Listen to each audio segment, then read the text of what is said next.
Today on The State of Us, paper money diehards aren't willing to fold. You'll want to cut this newspaper clipping out. And goodbye, senior. Hello, older adult.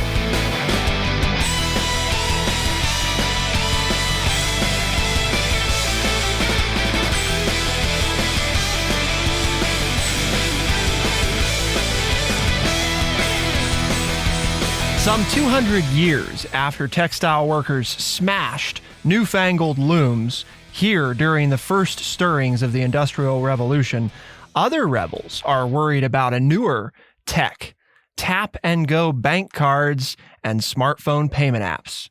Cash changes hands in only around 15% of transactions in the UK, pushed out by the convenience of using a card or phone.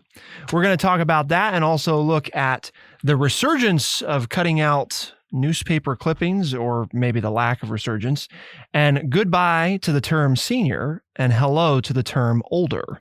This is adult. my episode, isn't it? This is the episode. I got to pick all of these. Welcome to The State of Us. I'm your host, Justin T. Weller, joined today by the one and only, our friendly redneck liberal and the senior resident historian here at True Chat, Mr. Lance Jackson. You know that senior resident historian. I am in all three of these articles from the Wall Street Journal.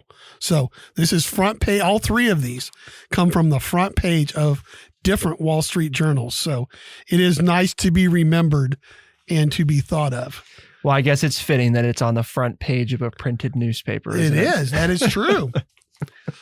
And I folded them just like you don't like them to be folded when you read your newspaper. I didn't clip them out, though. No clippings. I've done that, though. I know you have. We have a whole book somewhere, all this moving. It's been shuffled about, but there's a book with a whole bunch of newspaper clippings in it.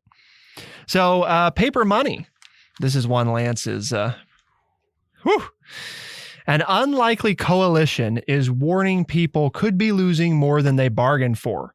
Banknote printers have pooled resources to fund studies to show how cash is an important piece of infrastructure. In the U.S., Stephen Ferry carries in his wallet, in addition to cash, a supply of small cards created by one of a growing number of pro-cash groups that tout the benefits of physical money. He hands them to cashiers and leaves them on checks at restaurants. I paid cash today for a reason, smiley face, they read. Using cash can be inconvenient, but what if it's worth it? I need to get some of those cards. I'm all about it. That's the one thing when I read that article that I'm like, I need to contact these people and get some of those cards, because unless the transaction is online, I pay cash. If I have to use the credit card, I turn to my wife. I think I've only used my credit card since they put a chip on it, I've only used it twice because I never get it right. I've tried to use it like 5 times. I've failed 3 times. Twice after multiple opportunities, I got it right. And the 3 times I failed, I went ahead and paid cash for it. I mean, because you put this chip on, all of a sudden it doesn't work the same way. You got to stick it in there and then take it out when it says to, except sometimes it says to and it doesn't want it and it says it's wrong. I don't know. It's just easier to pay cash. I'm quicker. Yeah, but see, the other cohort may contend that it's quicker to not use cash, right? And then you're trusting the machine to make sure it doesn't take more out. Here we go. And the bank doesn't cheat you. Yeah. We're trusting that anyway. Aren't you auto paid on the first of every month? Only now? over my dead body. Yeah. Well, but that's how your money comes in, I was right? the last one. That money? I was the last one to go on auto pay. There's no physical exchange of material money that takes place between the paying institution and your bank, all digitized. I know. And sitting in a digital account. What do I do as soon as it's there? Go drive there to withdraw some cash. You got it. That's it. Because it makes me feel total and human. So is cash just providing us the illusion of control then? Is that why we are holding on to it? No, it's not. Because it also, as you read further in that article, it helps many of us stay on budget. Oh, what is the credit card debt in the United States right now? Huh? People can't pay it. Oh, in August 30th, their student loans are coming due after 3 years. There was an article in the paper today about a guy who took out a loan 10 years ago, and all of a sudden now they're going to foreclose on his house because he hadn't paid it and they had quit sending him bills. Doesn't happen to me. I pay cash. I know my bills are paid. Brett Scott, author of Cloud Money, Cash, Cards, and Crypto, and the War for Our Wallets. Boy, that sounds like something that could have been authored by Lance Jackson, yours truly. Argues that cash provides freedom, anonymity, and security. Others say it can help track their spending. Quote, it's easier to stick to your budget when you're at the supermarket. If I'm using my card or phone, it would quickly get out of control. See, because if you go and you have $200 for your groceries that week, month, how many people you're buying for, and you get to the register and it's more than that, then you have to have them put stuff back.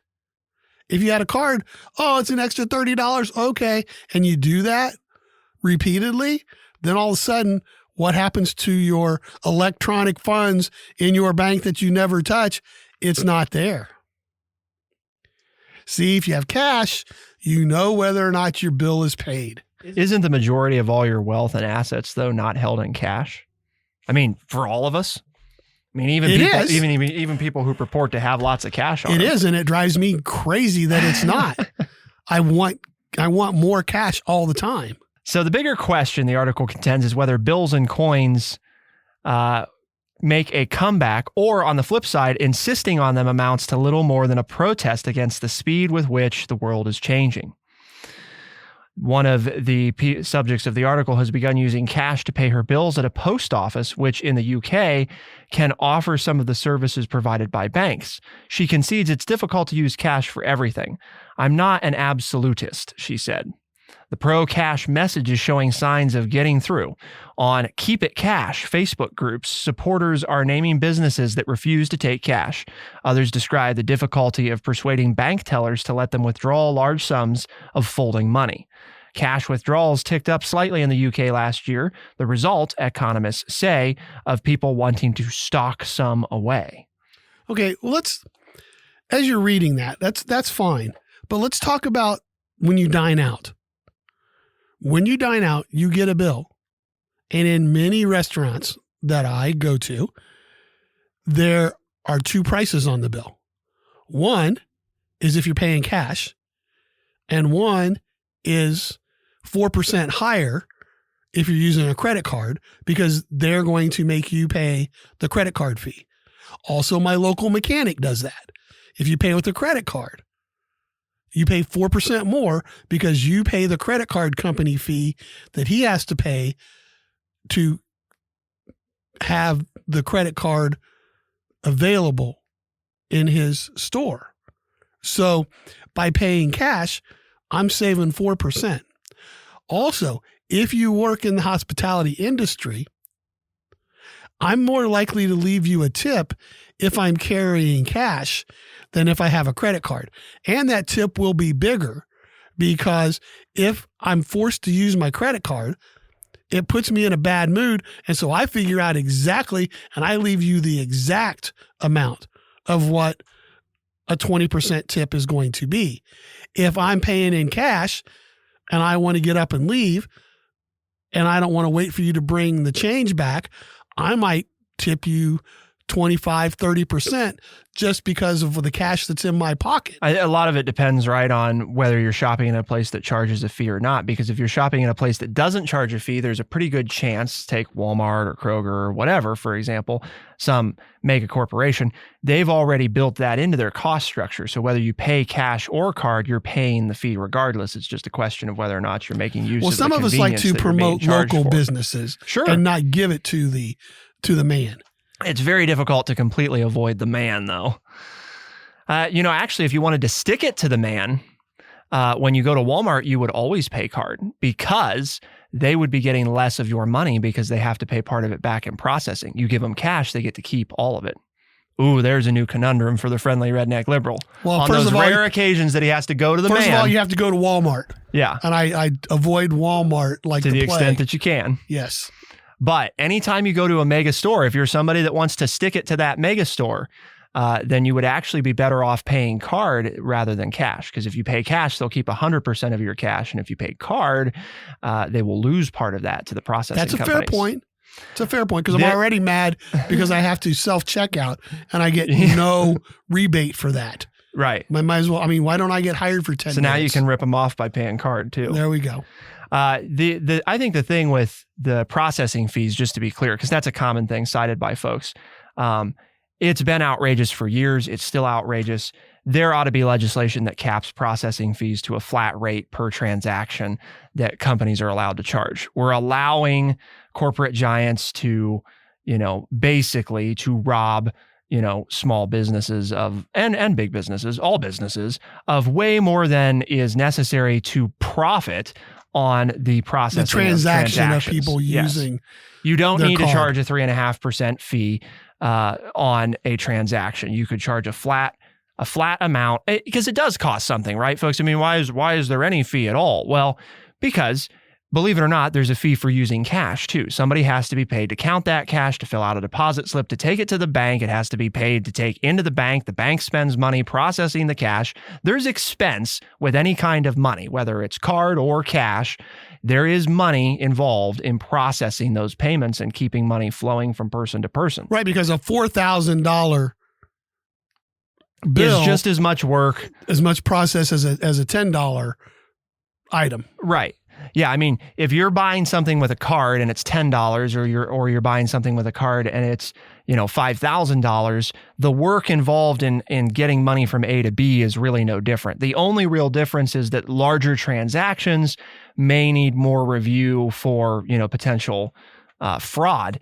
But again, then it should be a simple two-tiered system of transactions below X, are 10 cents and transactions over $5,000 are 20 cents. But what happens when you walk into the place of business and they say their computer's down and they can't accept a card? Yep. You just walk out? I guess so. You do without that day? I guess so. Okay. See, I've got cash. Yeah. I'm good either way. Mm-hmm. Well, if they take cash. Well, they and if will. they can make change without their Yeah. machine. Well, that's a whole nother. Oh, yeah. Not Whole nother ball of wax. teaching students how to count money. Yep. So they don't know if they're getting ripped off or not Mm-hmm. because they can't count money. Got to trust the machine, Lance. Right. Trust that system, baby. Trust the machine. AI. Trust the machine. Here we go. Just implant it in your brain and nobody has to think for themselves.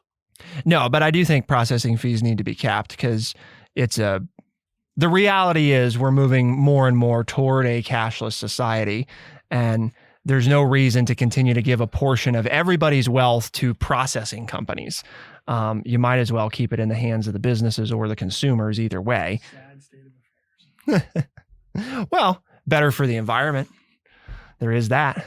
We don't need to cut down trees to make paper for bills that don't last very long. Spend more money making money It's than the not money's made out worth. of tree. It's not made out of trees. Yeah. It's made out of fibers. Yes. Not tree fibers.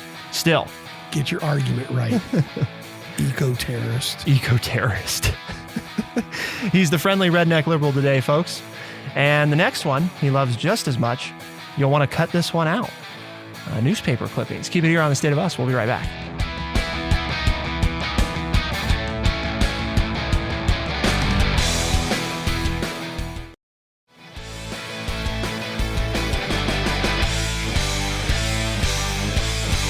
Newspapers, they're in front of us. And it used to be one of the best ways before the dawn of the internet to share a piece of information with somebody was you saw something interesting in the newspaper, cut it out, mail it to them, or hand it to them, right? I thought you might like this. And really, it's the share button before there was a share button. That's kind of what it is. So what's going on, Lance? Meaning what you're saying is nothing in technology is new. We just found a new way to do it. It's basically the same things we've always done. We just put the parentheses around it and say, well, this is a better way of doing it than what we've done in the past. A newer way. Yes. I don't know whether A modern way. Well, this is a shout out to one of my mentors in education. He has since passed away, but a fellow teacher Mr. Cayley, would come in every morning in front of the teacher mailboxes and deposit clippings from newspapers. He was the most voracious reader that I have ever been around. He would go home at 3:30 or so, and he would sit down in his chair, and he would have his 2 big 32-ounce drinks from Speedway, his bag of chips, a stack of books, and a stack of newspapers, and a stack of magazines by his chair, and flip on the TV until it was time to go to bed and sit there and read. And while he would read, he would clip out different things that he thought different teachers would be interested in. And that's what this article talks about. There's a man here, Stephen Butkus. The 71-year-old clips newspaper and magazine articles at home in Massachusetts, where he keeps a photocopier, envelopes, and stamps. Wow, stamps too? And to mail copies to family and friends. He says, I try to inform and amuse instead of his longtime habit of circulating stuff that he reads. He also there are other people. Joe Kosika's mother still mails him clips from her local newspaper in Niagara Falls, New York. The 39-year-old middle school math teacher grew up there and now lives with his wife in Virginia. The most recent clip from his mother was an obituary for his former barber, which struck him as thoughtful and somewhat odd. I talk to my mother once a week on the phone, but she didn't mention it to me at all. I found it through the mail. What do you think of this, Justin? Huh? I mean, would you like for me to start doing this for you? I do it for other people. Yeah. Well, I mean, we kind of do it right now. We do it now, right? We don't cut them out. I don't clip it for. I don't clip it for you. Right. But I lay stuff on your desk or at your place. Yes. At the table where we do pre-shows, and I'll, for Justin's not a show topic. Yeah. Just I see something that of interest that Justin, I think, would enjoy. Right. I mean, what do you think of that method of doing things, of finding things for people that that you think would interest them?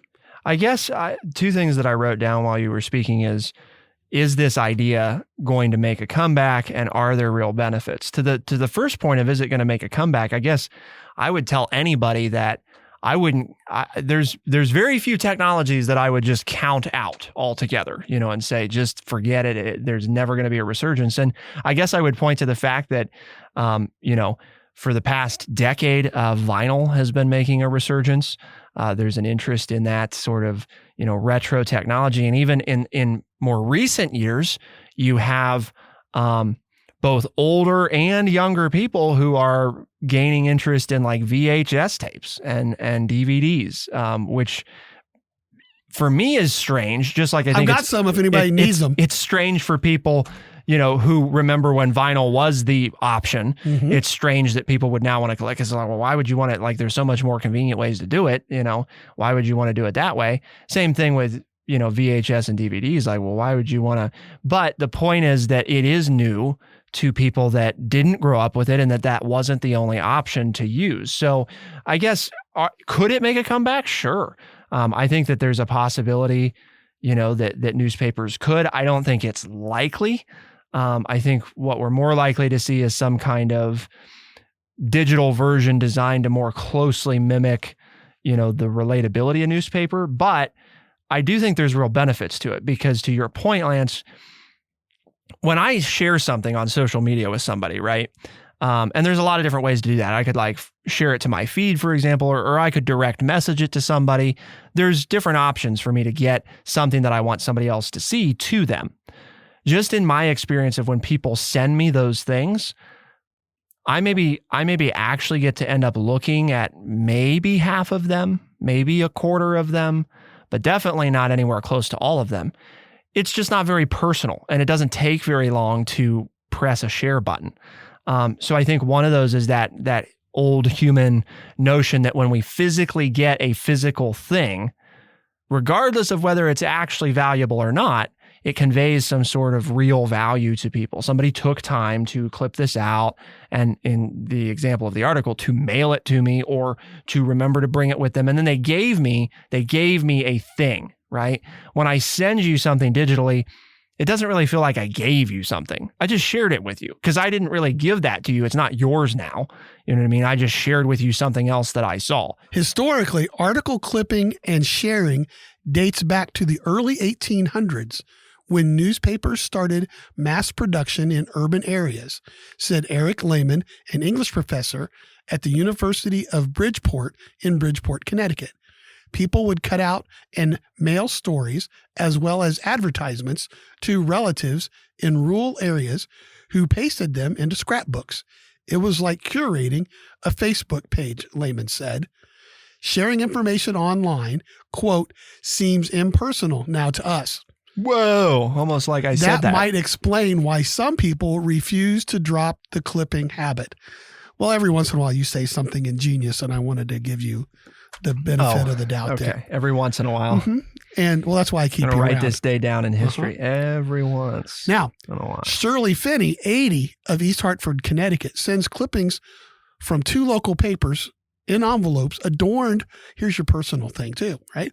Adorned with heart-shaped stickers or ones of cowboy hats and boots if she's mailing her grandson.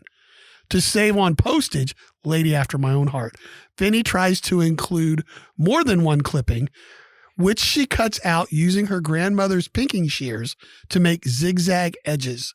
Have you ever seen those? Yes. Those, I mean, that's when you know, grandma cares about you. Now we're getting serious. She's using her pinking shears. Little shapes. Mm-hmm, you're getting shapes and everything else. Among the articles that Finney has sent her daughter was one about how to protect dry cat food from mites. This is one I like, though. Finney recently cut out a comic strip from the Hartford Courant and included it with her payment to the utility company to express her frustration with the expensive total. The joke? The inventor of electricity also invented the electric bill. Quote, I am a frugal woman, she said. I like that. She also sends it in the bills she pays to make a political statement about the cost of the bill. Now, come on. Who wouldn't get a chuckle out of that? If some old lady sent you a comic strip telling you how you're ripping her off. Well, the other thing is those of us that like to collect things, what are we going to do if there's not, old newspapers to hold on to? And what are you going to remember? What are you going to remember Grandma and your friendly redneck liberal from? You're going to have your thoughts, open up my Facebook page and look at it because it'll still be out there on the cloud. You'll be memorialized long after I'm dead on Facebook. But instead, you could actually go to those yellowed pieces of newspaper and that you've saved and read them and say, he actually thought I would be interested in something like this at one time. I better reread it. And all those glowing memories of me and you're laughing at me would come rushing back and put a smile on your face, and I would lower your blood pressure, and all because I took the time to read something that I didn't necessarily maybe was interested in, but I knew you well enough that I made sure that you would like it. And I think that's the personal touch that we miss. Because like you said, we just hit send, forward, whatever, and we just mass it out. But when you do this, you have to know the people that you're sending it to. For example, I have no interest at all in the English monarchy, but my wife is enamored with it. And so as I'm reading the New York Times and the Wall Street Journal a few weeks ago, I'm just pulling article after article, and she was excited to read all of them. She goes, I know you don't like this stuff, but it's nice that you thought of me because I'm really enjoying this. Mm-hmm.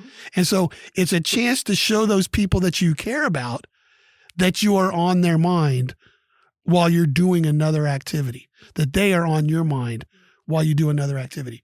And I think that sort of human kindness could go a long way to making the world a better place. I wouldn't count newspapers and clippings fully out of the game because, remember, if we want to talk historically, right, everybody felt like that radio would kill the newspaper and then that TV would kill radio and, the internet would kill TV and MTV would kill the DJ and MTV would kill the DJ and on, right? Or that CDs would kill vinyl or that, it just, there's lots of examples of old mediums.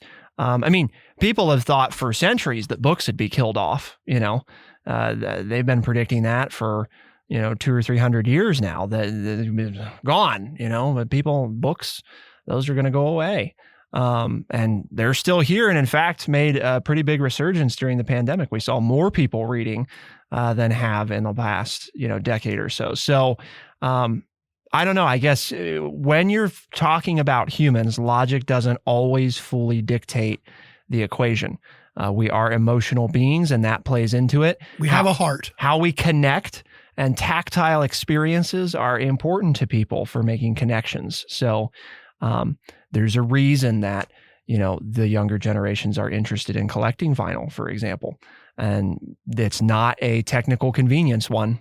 That's not the reason. Because if that was the reason, they wouldn't do it, So it has something to do with better sound, the emotional value of physically having something and experiencing something that isn't as simple as punching it into your phone and getting an answer. Doesn't mean that punching something into your phone and getting an answer is bad. It just means that... Or streaming. Right. Because you can stream the music coming through, right. And it's not necessarily the same as taking it out, putting it on a record player and setting the needle on there and listening to it come through your speakers. Yep. So, we got one more thing. This is even better. Goodbye, senior. This kind of puts it all together. Hello. They're actually saying that my age group is so important that they're teaching a class about us in a high school and developing a curriculum to go out to the whole country. Waste of time or valuable? We're about to find out. Keep it here on The State of Us. We'll be right back.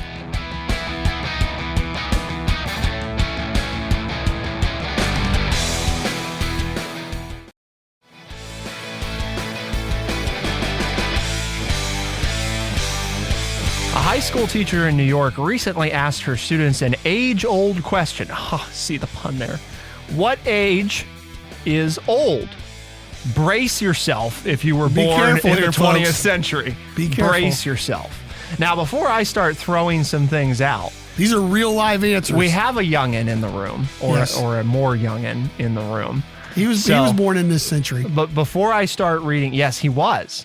That you better be careful because you're close to reaching the age of what they consider. I'm reading the article here. I like these answers. What these teenagers consider old, Justin, you're almost there. So let's turn over to our associate recording producer Levi here and ask him what age do you consider to be old? Somebody says, how old is old? What do you say? I'd say probably 60s, mid-60s. Mid-60s. Okay. 60s, mid-60s. Well, that one, I feel like I feel like if we asked a lot of people, you'd probably get, something in the 60s. 60s the new 40 plus range. You guys, 60s the new 40. You know who comes up with those? People in their 60s. People in their 60s? That's right. So let's ask the friendly redneck liberal, what would you say is old? If somebody asked you, define what age, when does old start? Well, I never thought I'd see my 60s, so 60s is old to me. See, he's just going to argue the other side, Levi, because that's what we do. No, I always thought that, So 60. Somebody in their 60s was old. Right. Until I got there. And then I realized it's not necessarily old. Age is just a number, dude. So age is just a number. The answers to the age question were across the board from 35, one student said, 72 said another, one kid said 46, all over the place. The exercises are part of a new effort in the nation's largest public school district to teach teenagers how to relate to older Americans. The youngsters are watching videos that help build empathy with older people. See, what's wrong with that? I didn't say anything was wrong. I think it's good. I mean, who do you turn to at the youth center to connect with all these teenagers that you have? Who do you turn to with the hardest cases? The old people. Huh? Who doesn't love a grandpa? See? You turn to us old folks. Well, unless they're to work with too grouchy, and then I think I'm turning them into more of them like me. We're not grouchy. We have expectations. Besides, what's wrong with Oscar the Grouch? He's my favorite Muppet. So the curriculum is being tested at 13 New York City public high schools for the first time this spring semester, including at the School for Human Rights in Brooklyn, where this teacher is employed. One of the teens said the lessons have made her more patient with her grandma, who recently activated closed captioning on her TV, but couldn't figure out how to turn it off. She was like, I don't know why I'm struggling so much. And the student said, I said, it's okay. I felt old in the past few weeks, empathized the teen, who was recently around 6-year-olds who sang TikTok songs she didn't recognize. The new curriculum sprang from high school students who were interns at New York City's Department of the Aging 2 years ago, said Commissioner Lorraine Vasquez. The interns pointed out how evil characters in children's movies often are gray and appear old, such as Cruella de Vil, the Disney villain who cloaks herself in dog fur and a plume of cigarette smoke. The schools in the current pilot will give feedback this summer, and the aging department will consider tweaks for next school year. Don't we want young people and old people to connect?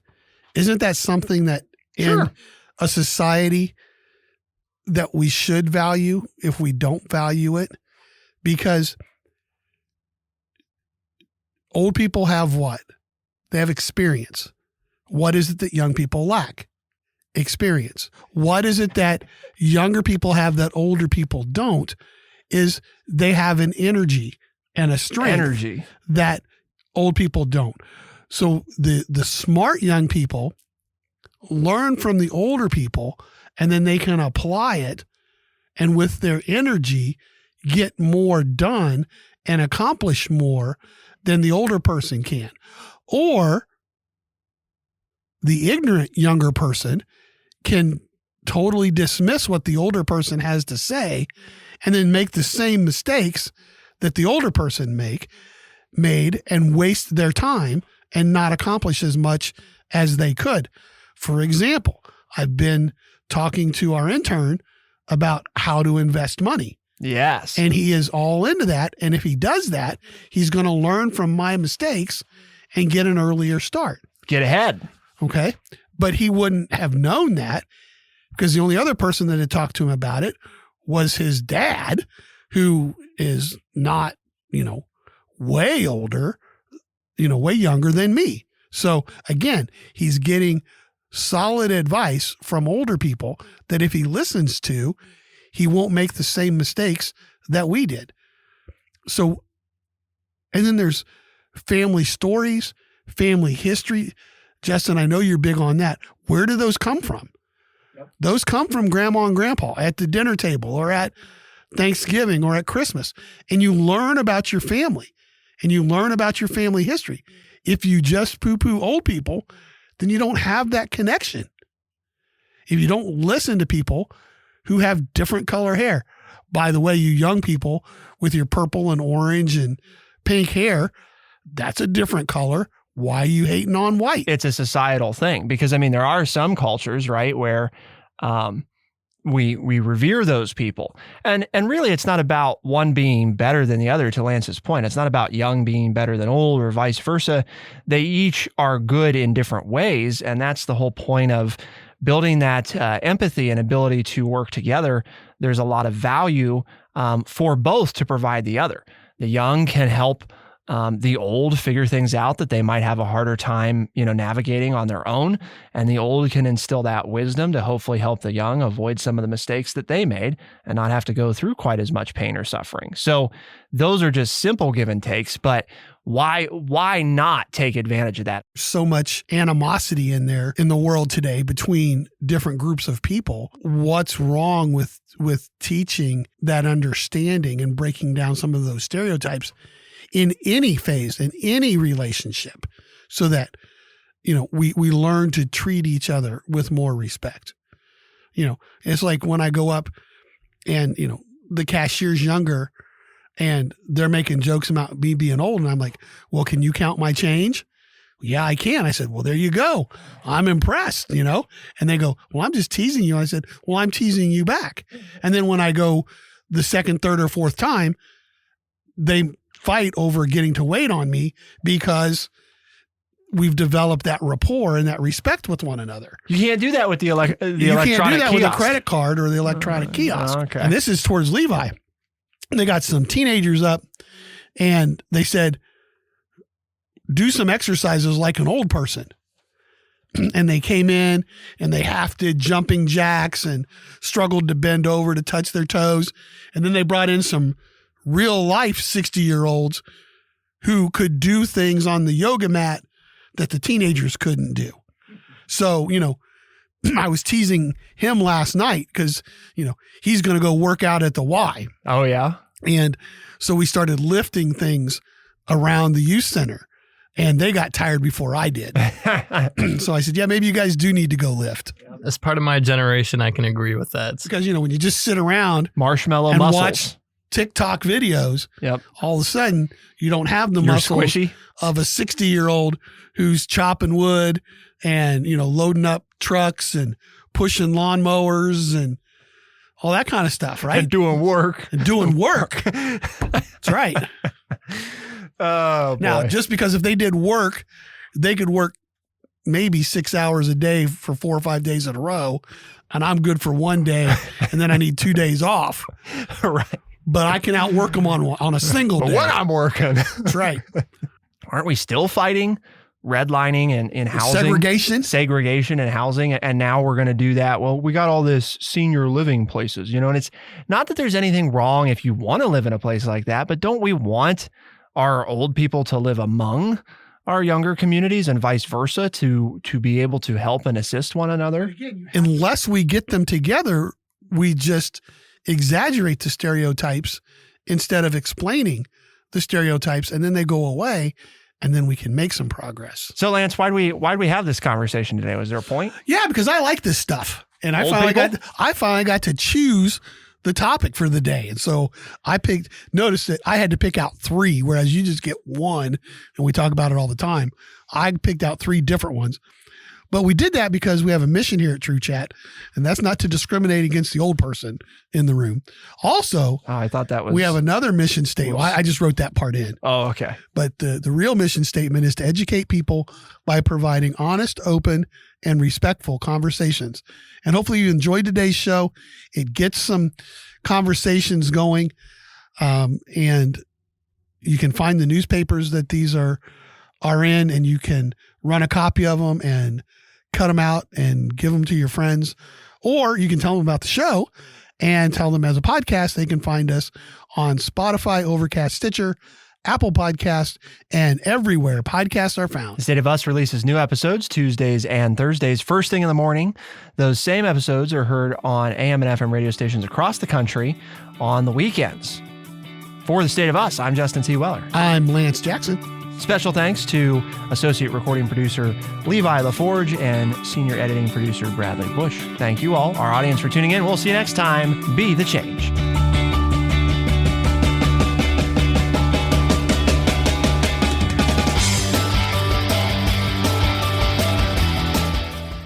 Be sure to check out our website, thestateofus.org, for books, articles, and all the ways to tune in. thestateofus.org.